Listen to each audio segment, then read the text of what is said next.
Salut à tous, j'espère que vous allez bien, c'est Romain et on se retrouve aujourd'hui à 48 heures du match contre la Real Sociedad pour en parler bien évidemment. Mais avant, revenons sur la rencontre du week-end, c'était contre Lille et on va essayer d'en tirer des indices que Luis Enrique aurait dissimulés dans ses choix ou ses déclarations d'après-match puisqu'il était plutôt de bonne humeur samedi soir sur le plateau de Canal+. Ensuite, il a retrouvé l'effectif au campus PSG dès dimanche pour le traditionnel décrassage. Cette fois, c'était devant les Ultras. Et ça avait l'air d'un entraînement à part entière. Aujourd'hui, pas d'entraînement, repos. Demain, entraînement à 11 h, conférence de presse à 13 h. Et puis ensuite, il ne manquera plus que le coup d'envoi mercredi à 21 h de ce PSG Real Sociedad. Notons que notre adversaire a un entraînement en plus. Ils ont joué plus tôt que nous samedi. Ils ont perdu d'ailleurs contre Osasuna. Dimanche, ils se sont entraînés. Aujourd'hui, ils se sont entraînés. Demain, ils viennent à Paris et ils s'entraîneront à 19 h, reconnaissance du Parc des Princes, conférence de presse, je crois, à 18 h pour leur entraîneur. Voilà, dans la vie, il n'y a pas que la Ligue des Champions, c'est ce que Luis Enrique a dit samedi et je commencerai la vidéo par là, puisque le PSG a quand même fait encore une très belle opération comptable au classement de Ligue 1, puisque les Niçois se sont inclinés 3-2 contre Monaco, ce qui porte notre avance sur eux à 11 points. C'est quand même énorme et alors on est content. Ça nous laisse quand même 3-4 jokers, parce qu'on a la différence de but avec nous, parce que nos poursuivants ne vont évidemment pas gagner tous leurs matchs. Mais de l'autre côté, c'est vrai que on est à plein régime depuis quelques mois. Je rappelle juste que sur les 7 premières journées, on n'avait que 3 matchs gagnés. 4 matchs où on laissait des points. 3 nuls, une défaite. Et personne n'a su capitaliser là-dessus chez nos poursuivants. C'est quand même assez triste pour la Ligue 1. Voilà, on essaye de contrer un petit peu le discours qui dit que le Qatar fausse la compétition. Bien évidemment que c'est absolument faux. Avoir des poursuivants aussi lointains quand tu fais un des pires débuts de saison de l'RQSI, c'est quand même compliqué pour notre championnat. Revenons sur le match de samedi avec d'abord quelques prestations à retenir. Mukiele, c'était la première fois qu'on lui demandait de jouer comme Achraf Hakimi. En première partie de saison, il jouait à gauche plutôt qu'à droite. Contre Revel, quand il avait été titulaire en Coupe de France au début du mois de janvier, c'était pas dans le rôle d'Achraf Hakimi. Il devait coller la ligne et faire des allers-retours le long de la ligne. Là, il allait beaucoup plus dans l'axe, il portait beaucoup plus le ballon au milieu du terrain, il a pris la profondeur, il a même eu un face-à-face avec le gardien en deuxième mi-temps. Donc une très belle activité. Je note aussi sa bonne fin de match sur le côté gauche. Défensivement, il n'a pas été pris, il a été plutôt bon. Lucas Hernandez, bon, je pense que c'est très clair. Au duel, il est beaucoup plus à l'aise dans l'axe pour suivre son vis-à-vis, le coller, voilà.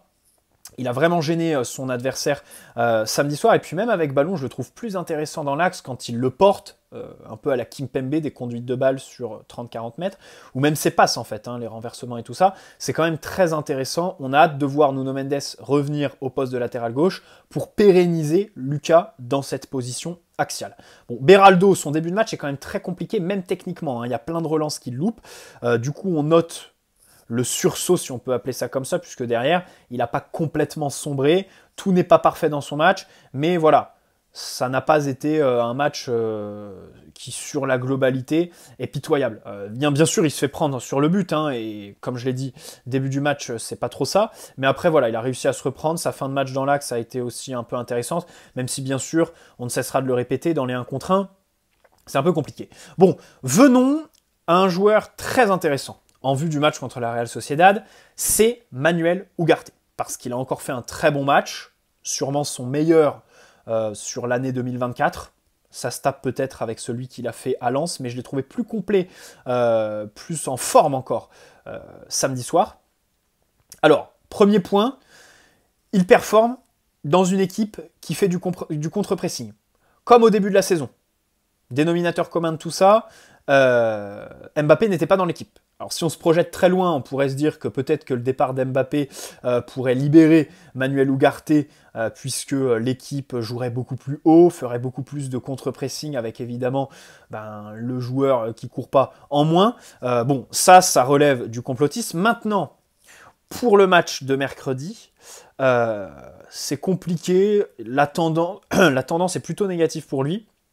Moi, je suis plutôt un partisan de sa titularisation, mais, et ça s'entend, je pense que comme la Real Sociedad est une équipe qui presse bien et beaucoup, même s'il y a un contexte, hein, ils sont à l'extérieur, ils sont pas dans une forme olympique, il y aura un match retour chez eux dans une grosse ambiance, peut-être que mercredi, ils seront tentés de verrouiller le match.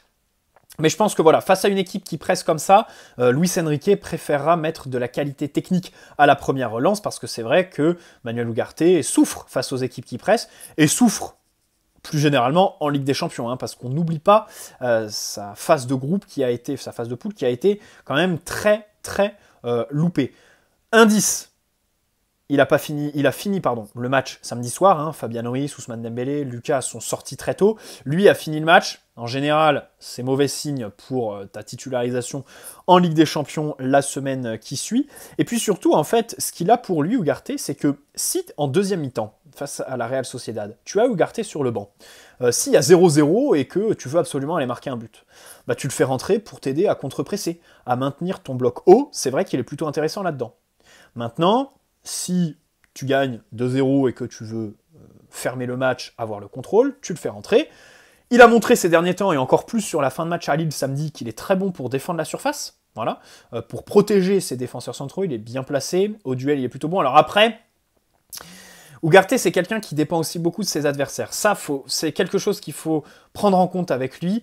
Il a pris le bouillon face à Loftus-Cheek d'une manière assez surprenante pour tout le monde, hein, parce que personne soupçonnait un tel match de Loftus-Cheek au retour à San Siro.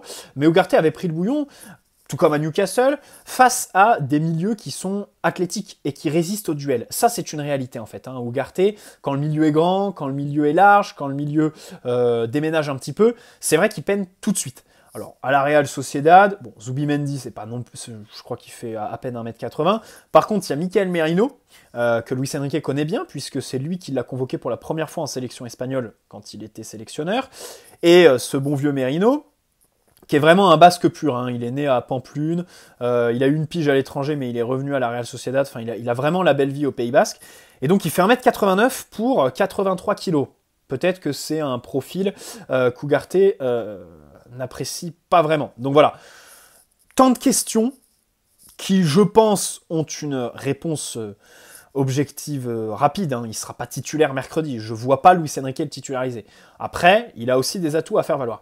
Moi, je pense que samedi, et ça ne s'est pas ressenti sur les réseaux sociaux, c'est bizarre, celui qui a gagné le plus de points, c'est Fabian Ruiz. C'est Fabian Ruiz parce qu'il est vraiment dans beaucoup de bons coups, voilà. Dans le pressing, je note qu'il a quand même été très présent, il a bien suivi, il est même impliqué sur un but, voilà. Défensivement, pareil. Jeu de passe mi-long, très intéressant, voilà, bien sûr. Alors, il était relayeur droit. Alors que contre Brest, il était sentinelle. Mercredi, s'il est titulaire, normalement, ce serait au poste de sentinelle. Le problème, c'est que samedi soir, il fait un bon match en relayeur, alors que contre Brest, en sentinelle, il n'avait pas été bon. Il avait été insipide. Voilà. Là, par exemple, il fait un bon match parce qu'il suit au pressing, parce qu'il est relayeur. Est-ce que mercredi, dans un rôle de sentinelle complètement différent, il réussira à avoir sa patte sur l'équipe comme il l'a eu samedi soir? Ben, j'en suis moins sûr, puisqu'il a prouvé le contraire contre Brest mercredi dernier. Vraiment, il a été invisible, même à la relance et tout ça. Donc voilà. Mais par contre, ceci dit, il fait vraiment un bon match. Moi, je vois tout le monde parler de Marco Asensio sur les réseaux sociaux depuis samedi, le match à Lille. Écoutez, moi, Marco Asensio, justement, on y vient. Je pense pas que samedi soir soit un match où il a gagné énormément de points. Enfin, peut-être un peu, mais personnellement, j'ai préféré le match de Fabian Ruiz. Juste pour finir sur Fabian Ruiz, demain, il sera en conférence de presse avec Luis Enrique. C'est donc le joueur qui va l'accompagner.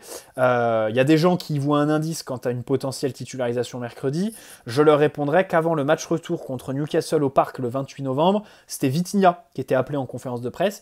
Et au final, il n'avait pas été titulaire le lendemain. Voilà, donc ça ne veut pas dire grand-chose, hein. Le service presse, c'est comme les community managers sur les réseaux sociaux qui font les graphismes du club avec certains joueurs pour les jours de match. On dit « Ah, ça y est, il sera titulaire ». Mais bien sûr que le community manager, les mecs qui sont aux relations presse, ils n'ont aucune information sur les compositions. Sinon, bien sûr que ce seraient les premiers à parler. Donc, Asensio, pour revenir sur l'Espagnol qui était donc relayeur gauche, moi, je lui en veux quand même parce que sa plus grande qualité, c'est quand même ses déplacements dans le dernier tiers et puis sa frappe de balle. Enfin, comment ne pas citer la frappe de balle de Marco Asensio? Le problème, c'est que samedi, il a 2 grosses occasions et il les foire complètement, en fait. C'est là que, tout à l'heure, je vous disais, à mes yeux, il n'a pas gagné tant de points que ça samedi soir. Et puis, bien sûr, pour le reste, c'est vrai qu'il manque peut-être de volume de jeu, de course pour un milieu de terrain. On est content de lui parce que c'était insoupçonné. C'est vrai qu'il faut avouer, c'était une des recrues les moins attendues, les plus critiquées. Enfin, critiquées, je ne sais pas si c'est le mot, mais où on avait le plus de réserves.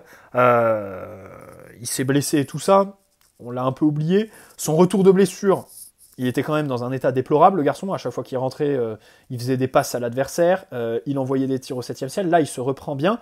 Attention aussi à ne pas faire de lien avec la situation au milieu de terrain, bien évidemment. Hein. Les prestations de Marco Asensio sont décuplées, parce qu'à côté, il n'y a personne qui tire son épingle du jeu. Hein. Si cet été, tu recrutes un milieu avec du volume de jeu, croyez-moi que Marco Asensio au milieu, bon, je pense qu'on n'en entendra plus parler, quoi. Donc voilà. Zahir Emery qui est rentré, je note une bonne passe sur un contre pour Barcola, c'était en fin de match, c'était 85-86e. Je le note pourquoi? Parce que c'est son principal axe de progression, et le voir faire ça, ça me fait plaisir. Faut vraiment, et mercredi, gros enjeu pour lui ici, qu'il prenne les options de passe quand il les a. Il le fait trop peu, et c'est là où il peut devenir encore plus fort, vraiment lever la tête et le jeu de passe. J'espère qu'il le travaille. Et puis ensuite, Gonzalo Ramos, c'est vrai qu'il faut vraiment noter le travail défensif qui est impressionnant. Parce que, bon, déjà, il y a la débauche, hein, il court jusqu'à son but, il avale les kilomètres et tout ça. Et puis surtout, les placements sont très intelligents, hein, pour couper les trajectoires, pour se mettre entre le central et le latéral. Il est vraiment très bon, la prise d'information est constante, permanente. Il fait vraiment un travail de l'ombre qui est tout à fait remarquable. Voilà, notons ça pour Gonzalo Ramos. Alors maintenant, venons à Luis Enrique, qui a parlé donc samedi soir, après le match contre Lille. Alors il a comparé Brest et Lille à la Sociedad, hein, il a dit que c'était une bonne préparation, et ça c'est la vérité. Cette année on ne pourra pas sortir l'excuse du la Ligue 1 ne prépare pas le PSG. Là on a quand même eu de grosses affiches intéressantes, même si les approches des équipes ont été un petit peu bizarres. Brest qui met un 4-4 de losange au tout dernier moment, l'approche de Fonseca qui est un peu chelou samedi soir. Donc voilà, bon bref. Luis Enrique a dit Brest et Lille, donc il les a comparés avec la Sociedad, et il a dit ce sont des équipes, si on les presse pas assez, ils mettent en place leur jeu.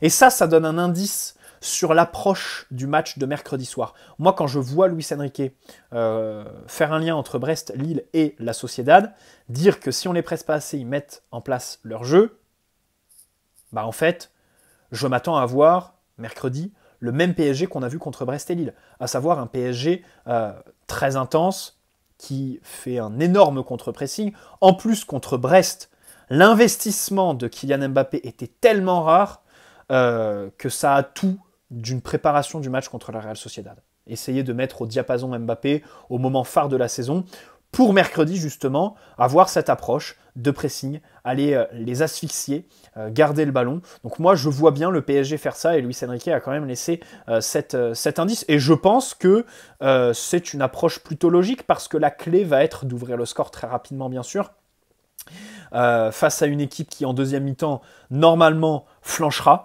Toi tu as un meilleur banc, tu as une équipe qui visiblement a des dispositions physiques plutôt intéressantes, qui va jouer moins de matchs d'ici au retour. Donc voilà, tant d'indices qui me font dire qu'il va falloir plier le match très rapidement pour ensuite essayer de dérouler, puisque de toute façon, c'est une qualification qu'il faut boucler mercredi soir en fait. Moi, je veux mercredi allumer la caméra et être très tranquille quant à la qualification. Hein. C'est typiquement le genre de double confrontation qu'il faut prendre dans ce sens-là, et pour moi, aller les presser, les chercher, c'est ce qu'il faut faire, surtout que le PSG donc, a pris confiance sur ces séquences-là. Et puis derrière, vous me direz, défensivement, on défend un peu n'importe comment, quoi. Défensivement, on défend n'importe comment. On m'avait dit que replacer Mbappé dans l'axe, c'était un choix défensif pour mettre un joueur travailleur sur les ailes et travailler l'équilibre de l'équipe. Bon, peut-être qu'on défend un poil mieux. Mais c'est pas vraiment visible, quoi. C'est pas vraiment visible. Moi, de toute façon, le changement de poste là, de Mbappé numéro 9, déjà, j'en suis très content. Et ensuite, je le comprends parfaitement, au-delà, et même pas du tout pour la dimension défensive. Mais juste parce que, déjà, Mbappé faisait de très mauvais matchs au poste d'ailier gauche, était très loin de ses partenaires dans les schémas de jeu. Et puis ensuite, c'est mathématique. C'est bête et méchant. Quand Mbappé est un meilleur neuf que tous les neufs de ton effectif, que ton équipe surperforme complètement en matière, sous-performe en matière d'expected goals, en fait, je rapproche mon meilleur joueur, mon meilleur numéro 9, du but, pour qu'il ait plus d'occasions, et ça s'est traduit, bien évidemment. Alors, de plus, ce qui va dans le sens de cette approche, c'est que contre Lille, j'ai vu un PSG pressé, et surtout quand on récupérait le ballon, partir en transition rapide, d'une manière instinctive, très très travaillée. Voire trop travaillée pour Luis Enrique. D'habitude, le PSG va pas si vite quand on récupère le ballon. Alors vous me direz, quand on récupère le ballon dans les pieds des défenseurs centraux, bien sûr qu'on va vite puisqu'on est à 20 mètres du but. Ok, mais même sur les phases de relance, de construction un peu plus bas sur le terrain, j'ai vu un PSG donner à Mukiele, envoyé loin sur Randall par exemple, qui a eu un rôle assez intéressant de pivot en fait, pour essayer de faire un appui remise très rapide. Et donc ça, c'est un peu une innovation qui, je pense, est faite en vue du match contre la Real Sociedad pour, là par contre, essayer d'annihiler le pressing des Basques. Voilà, ils vont nous presser fort, même si... Bon, là-dessus, j'ai quelques réserves quand même. Comme je l'ai dit, match aller, ils sont pas très en forme. Peut-être qu'ils auront tendance à fermer le match parce que de l'autre côté, ils ont aussi une assise défensive qui est très bonne. Alors, ils ont encaissé un but ce week-end, mais sur les 4 derniers matchs, c'est le seul but qu'ils ont encaissé. Tu me diras, ils en ont pas marqué du tout. Mais défensivement, ils sont plutôt solides. Donc, essayer de faire des différences par du jeu positionnel, peut-être que Luis Enrique, au moment fatidique, s'est dit peut-être pas. Peut-être qu'à la relance, on va essayer de jouer de manière plus verticale, plus radicale.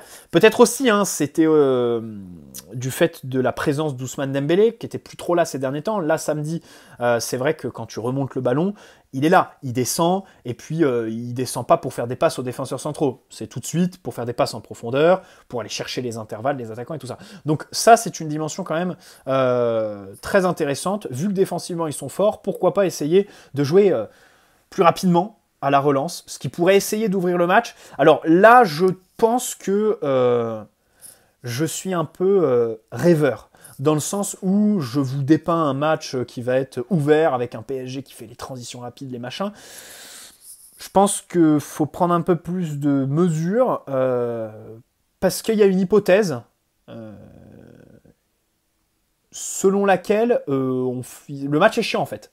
Je pense que le match peut être chiant. Mercredi, on peut assister à un match chiant avec la Real qui verrouille, le PSG qui n'arrive pas à se créer des occasions, ou alors 2 équipes très intenses avec des écarts énormes entre les joueurs au milieu de terrain, mais au final, comme aucune équipe n'a de vrais finisseurs, ça donne pas d'occasion franche, ça donne un peu un match comme contre Lille samedi soir en fait. Voilà, un match intéressant, mais sans occasion franche. Au plus haut niveau, ça risque d'être embêtant. Et puis, bien sûr, la Real Sociedad, normalement, ne te donnera pas 2 buts comme Lille t'ont donné samedi soir. Voilà.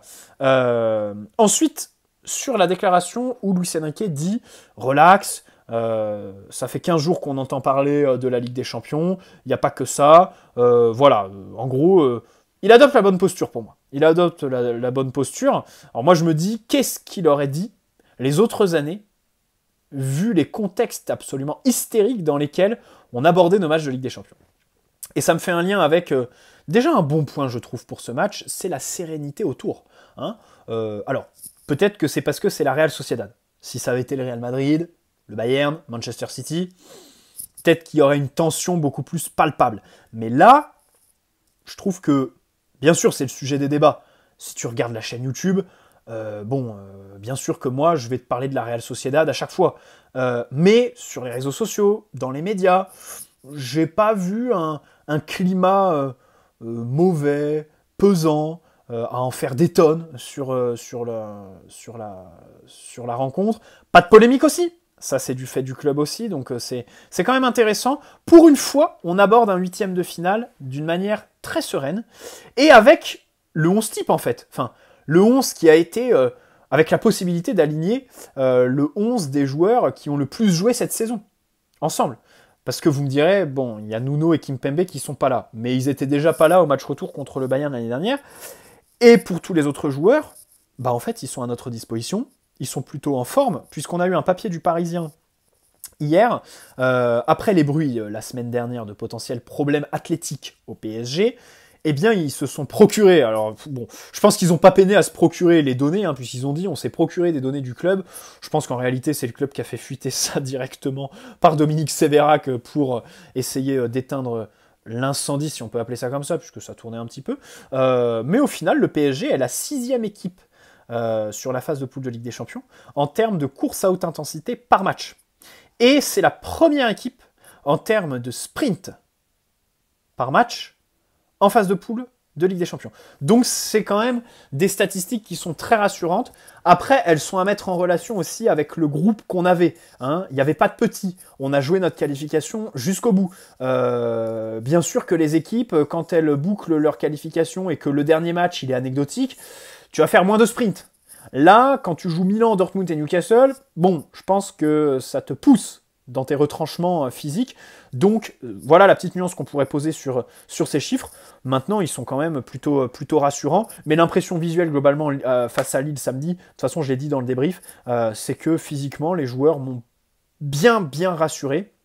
En fait, la seule interrogation, c'est Mbappé, qui a fait un entraînement complet dimanche. Même Ugarte, visiblement, qui jouait encore avec des douleurs contre Brest suite à son coup reçu au genou, je crois, contre Strasbourg. Là, samedi, il était complètement débarrassé. Lucas Hernandez, par exemple, aussi est en très bonne forme. Donc ça, c'est vraiment un très bon point. Voilà. Et puis, terminons cette vidéo avec l'annonce de l'arbitre italien, Marco Guida, qui va arbitrer donc ce PSG Real Sociedad. C'est surprenant, hein, puisque c'est la première fois qu'il arbitre un match à élimination directe, un match éliminatoire, de Ligue des Champions. Jusque-là, il a arbitré que en phase de poule.